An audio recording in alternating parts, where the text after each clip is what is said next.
Hey everybody, you're listening to the Cranks Creek Life podcast, where we discuss random topics and share bits and shreds of information to help you not only live life, but savor it.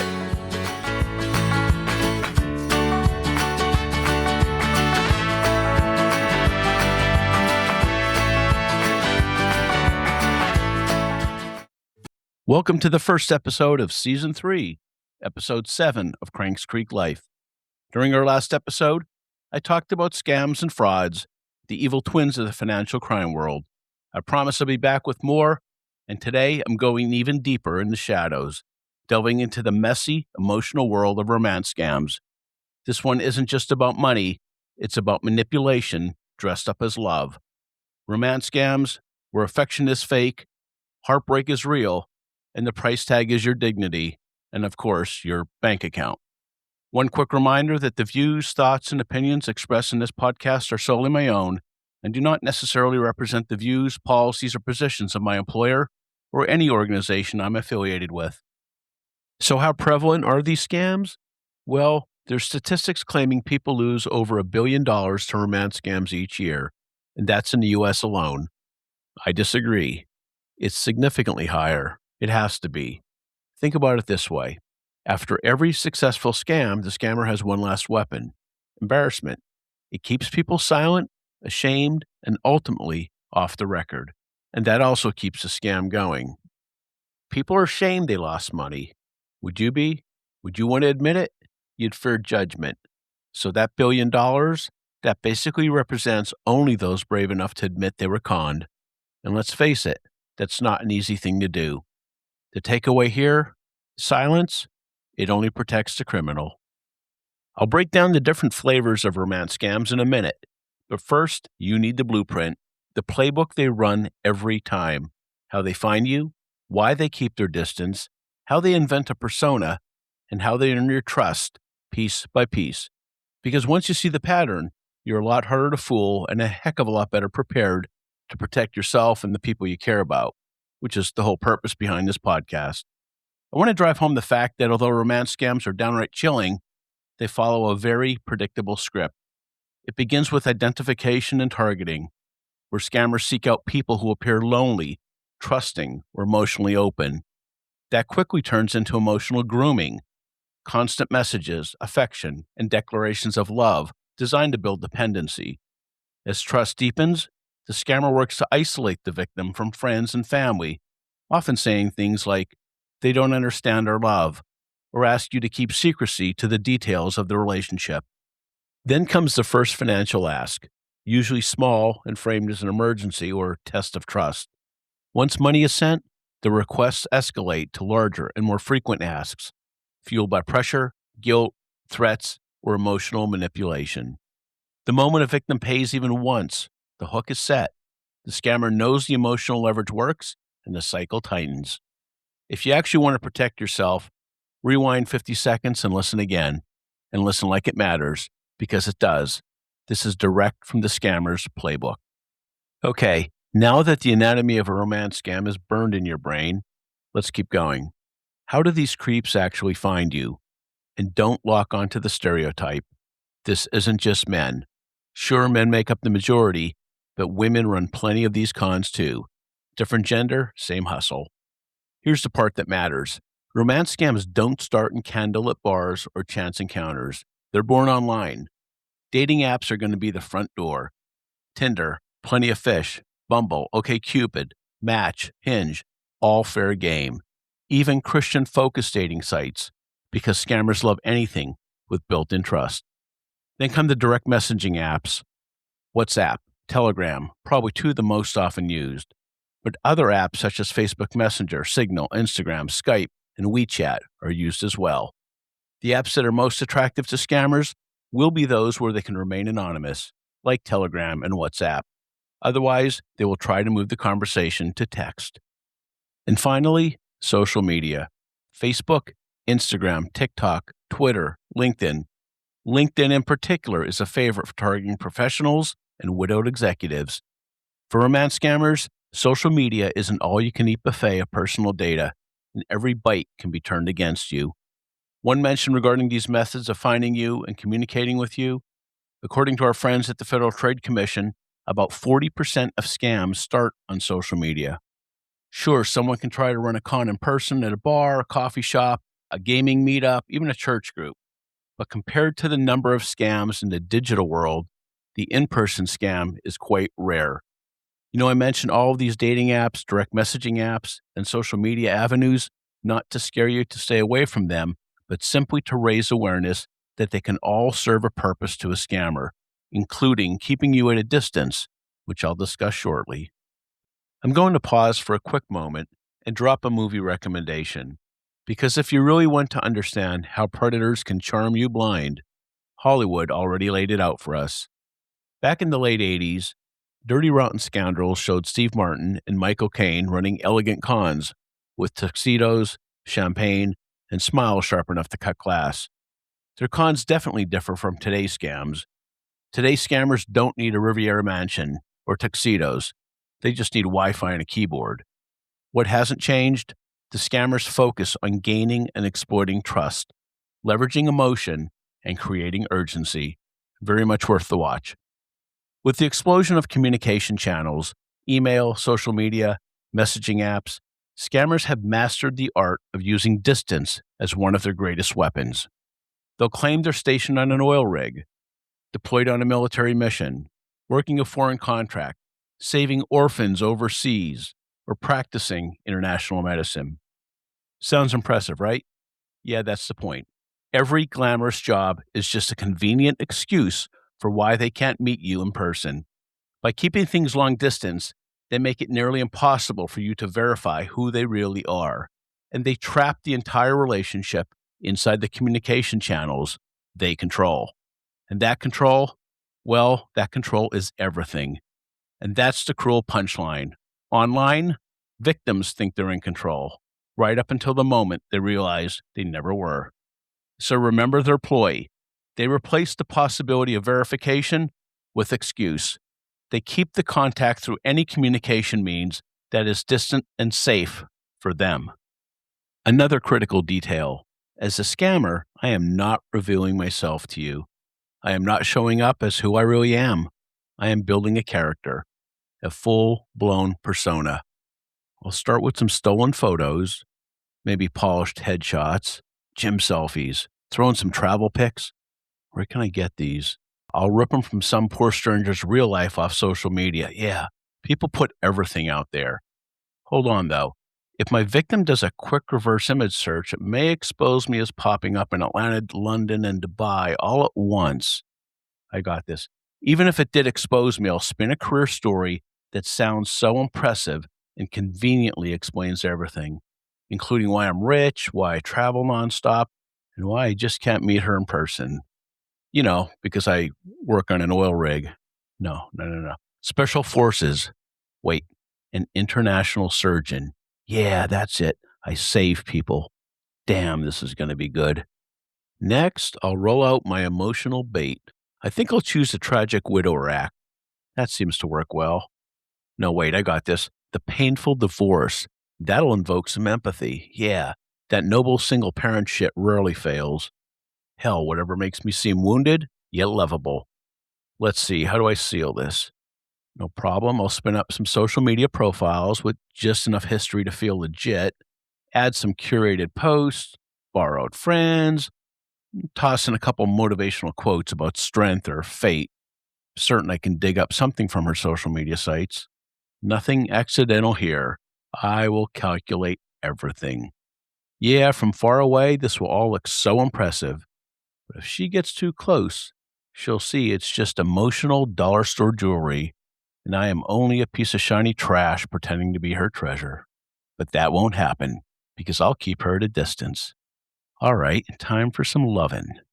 You're quite welcome for that performance, maybe a bit dramatic, but I hope it drives the point home. These scammers carefully manufacture believable personas designed to help them appear to feel safe, desirable, and emotionally available. So what else? Well, building trust is absolutely critical to the scammer. I just mentioned that scammers are great at manufacturing credible personas, Well, they're also experts at manufacturing trust, and they do it fast. They're going to start with love bombing, just lavish flattery, constant attention, all these compliments, so sugary they can give your phone cavities. Then they mirror you, your language, your humor, your values, even your quirks. It feels like you finally met someone who just gets you. Soon, you're in an emotional rhythm they designed, routine check ins, those good morning beautiful texts, the late night habit of sending little heart emojis that quietly turn into dependency. And before you can step back and analyze it, they're already establishing what you have as exclusive. You're the only one I want to talk to. I never felt this way before. I don't want anyone else. It feels intimate, but it's really nothing more than their strategy, a calculated box of horseshit gift wrapped in hearts.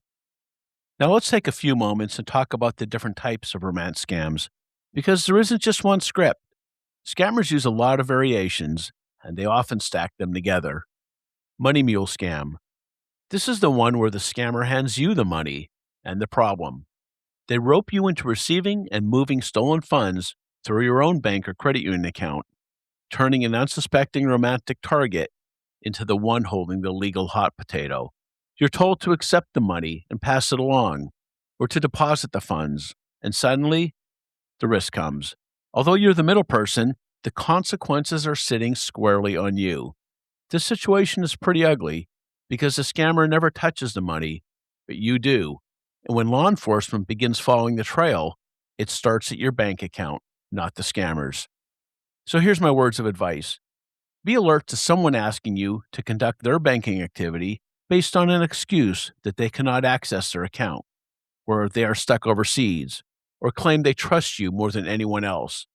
If anyone asks you to move money, receive funds, buy gift cards, convert crypto, or help them just this one time, walk away and report it. Because when the scam collapses, the scammer disappears and leaves you holding the legal consequences. You will be answering to your bank or credit union and will be directly responsible for any loss because you authorize the transactions. And if you need a better understanding of your liability and authorization of transactions, get back to episode 6. Military impersonation scam.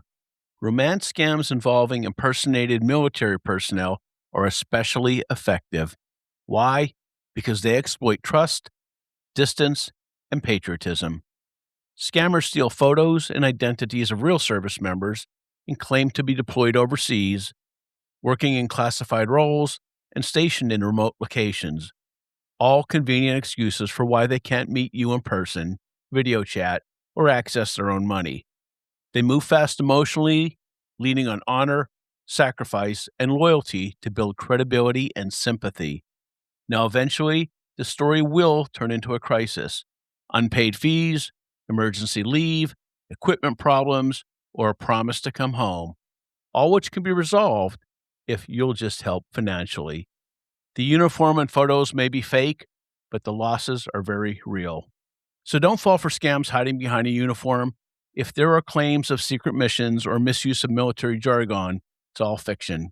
Be wary of overpolished profiles, and once they request payment for what they say are official military expenses by wire transfers or gift cards, the scam is certainly confirmed. Next up, the pig butchering scam. They're called pig butchering scams because the victims are treated exactly like livestock in the scammer's playbook.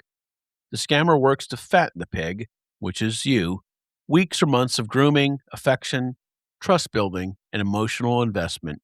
You're fed attention, compliments, and promises of a shared future until you are fully dependent and emotionally committed.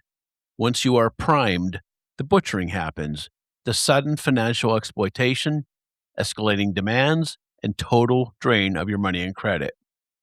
These scams typically involve cryptocurrency along with fake investments. Crypto, because once you send it, you are not getting it back, and it's hard to trace to a real person. The scammer will exploit confusion and the fear of missing out. When there's nothing left to take, the scammer disappears or just turns cruel. The name is brutal because the process is brutal, and it reflects how methodical, calculated, and dehumanizing these scams really are. My general advice here is to be extremely cautious of fast-moving relationships, ones leading to financial advice, pressure to invest, especially in crypto, and too good to be true returns initiated from an unfamiliar messaging platform.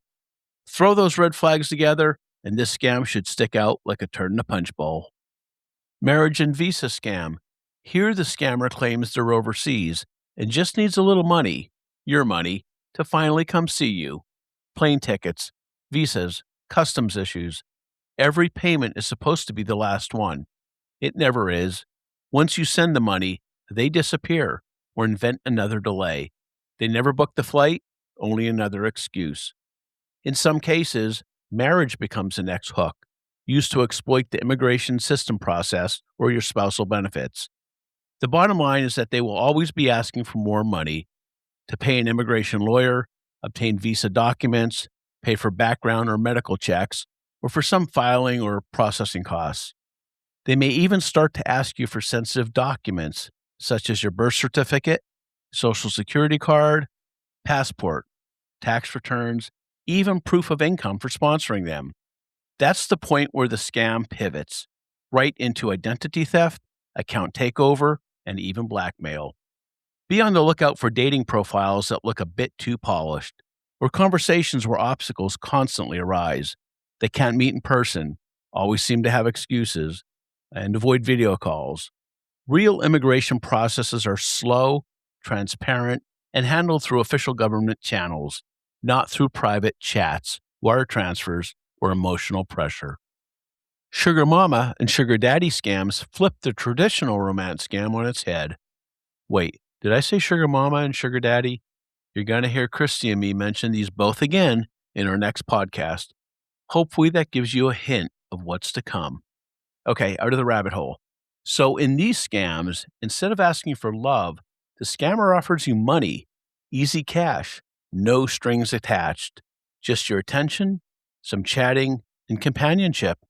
The hook sounds harmless, and the scammer gives you allowances, gifts, payments up front. Just what you've been waiting for, a sugar daddy or sugar mama. But the catch always comes next. Victims are asked to send money back, cover fees, accept and forward payments, or move funds that turn out to be fake, stolen, or eventually reversed. No wealthy benefactor ever shows up. Shocker. Just a disappearing act once your money, account, or identity is compromised. Don't be fooled. Anytime you're asked to send money back, cover fees, buy gift cards, or move funds, walk away. What's next? Widower consolation scam. This is also known as the bereavement scam. In this scam, grief becomes the doorway. The scammer often poses as someone who's walked the same path. Another widow, another widower, offering comfort and understanding. Or they just pose as a sympathetic friend. Just an ear to bend, right? Not so much. Either way, they bond quickly, lean hard on emotion, and eventually turn that connection with you into financial reliance. Anyone who exploits grief is a con maggot, plain and simple, stealing trust at the exact moment you are most vulnerable. I mean, your guard is down, and I would imagine your heart would be pretty raw. So watch out for the tragic backstories, rapid attachment, and no shocker, money requests. When grief is rushed and money enters the conversation, it's not healing. You're being hunted. Okay, how about the emergency or medical crisis scam? After forming a connection, after trust is built, after they are in love with you, the crisis appears.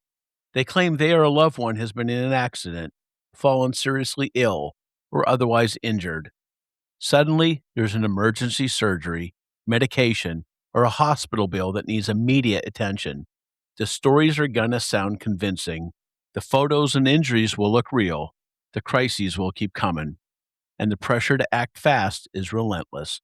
Red flags are repeated emergencies, photos of hospitals, questionable injuries, and of course, emotional pressure to act quickly. Inheritance or business scam. Here, the scammer promises a windfall that's just out of reach. An inheritance, a big business deal, a payout that's almost cleared. All they need first is help with covering fees or taxes. They swear you'll be paid back, sometimes with interest, sometimes with a share of the wealth. The paperwork looks official. Guess what? The money never arrives. Red flags here are inheritance stories, notarized looking documents, and promises of future reimbursement. Remember, if you have to pay money to get money, it's a scam. All right, the last scam type is a reverse scam or recovery scam. This is a scam that kicks you while you're already on the ground. After you've lost money, another fraudster shows up, this time pretending to be law enforcement, a recovery agent, or a lawyer, promising to get your money back. All they need is a small processing fee. You're embarrassed, especially after the bogus online relationship. You want to fix it. It feels like a way out. It isn't. Please be careful when there are requests for more payments to fix previous losses, especially when someone is disguising the activity under government credentials. Okay, big question here. Why do consumers fall for romance scams? They fall for romance scams not because they're naive. Well, sometimes they are. It is primarily because the scam exploits very human needs: connection, validation, and trust. Scammers are skilled at providing intense emotional attention, creating a sense of being seen, chosen, and understood, often during periods of loneliness, loss, or transition. And over time, the emotional attachment that has been built clouds your judgment, and the relationship begins to feel real, private, and most important, the relationship feels worth protecting. Shame, hope, and fear of losing the relationship keep your doubts quiet, while the scammer's gradual manipulation makes each of your compromises feel small and totally justified. And by the time money is involved, you're not making a financial decision.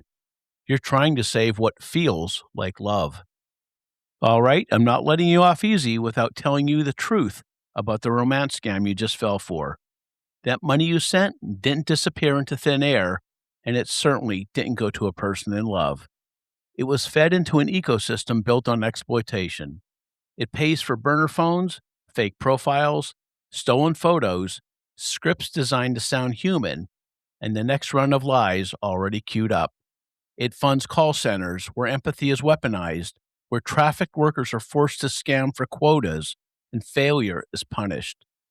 The scams also often contribute to broader criminal enterprises involving drug trafficking, illegal gambling, weapons smuggling, extortion and blackmail operations, and yes, even help fund terrorist activities. You see, your money keeps the lights on in an industry that runs on addiction, coercion, and silence. Every dollar doesn't just hurt you, it trains the machine to do this better to the next victim. So while you were sitting in shame, wondering how it happened, that machine was already feeding on the next name, the next story, the next lonely moment. Remember, to the scammer, your heartbreak wasn't personal, it was profitable. I'll leave you with this, folks.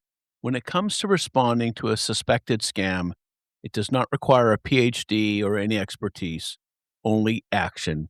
Stop sending money, stop communicating, block the cell number, block the email. Silence is your exit. You can certainly file a report with the Federal Trade Commission or FBI's Internet Crime Complaint Center, also known as IC3. But the most important step is this: cut off the money, cut off the contact, and you'll cut off the scammer's lifeline. If you're not sure whether you're caught in a romance scam, bring in someone you trust, perhaps a close friend or family member, or pick up the phone and call or walk into your local bank or credit union. They're trained to help. If you shared sensitive information, sent money, or let transactions run through your account, your bank or credit union should be your first call. And please do not forget what I previously shared in the last episode: how the dollars that leave your bank account get laundered into the bloodstream of organized crime. Do not allow yourself or those you care about to be used by these meatbag scammers. Remember, folks, everyone's looking for that connection. Everyone wants to be loved.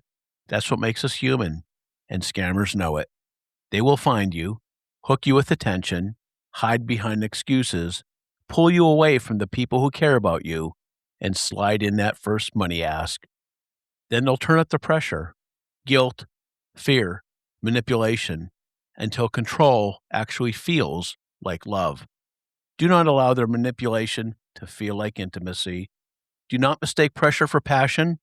Remember, the sweetest words of a romance scammer can be their sharpest weapon. Thanks for listening. Awareness ends scams, and I hope this helped. Keep your guard up. If you enjoyed today's episode, take a moment to rate and review Cranks Creek Life on Spotify, Apple Podcasts, or wherever you're listening. Your feedback helps us grow, reach new listeners, and keeps bringing you stories that matter. We'd love to hear what you think. Your comments can truly help shape the next episodes.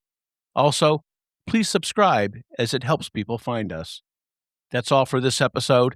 Check out the show notes for some useful scam prevention resources, and stay tuned for an upcoming interesting episode where Christy gets back in the studio. Thanks again, folks. Stay sharp out there.